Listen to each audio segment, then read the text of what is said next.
ગાંધીધામના મીઠીરોહર જીઆઈડીસી વિસ્તારમાં સ્ટીલની કંપનીઓ, ગોડાઉનો, લાકડાની કંપનીઓ સહિતના વિવિધ ઔદ્યોગિક પ્રતિષ્ઠાનો આવેલા છે, જ્યાં દરરોજ બહોળી સંખ્યામાં ભારે વાહનોની અવરજવર રહે છે.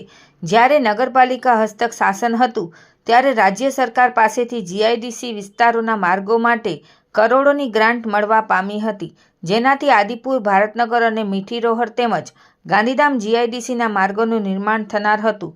પરંતુ સ્થાનિક સૂત્રોએ જણાવ્યું કે માત્ર એકાદ વર્ષના અંતરાલ બાદ જ અહીં બનેલા માર્ગો પરથી ડામર ઉખડી ગયો છે અને માત્ર કાંકરી, પથ્થર અને રેતી દેખાઈ રહ્યા છે, જે હવે ખાડાઓમાં તબદીલ થઈ રહ્યા છે.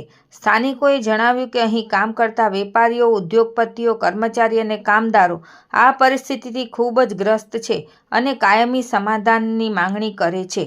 રિપોર્ટ ભારતી માખીજાણી, ગાંધીધામ.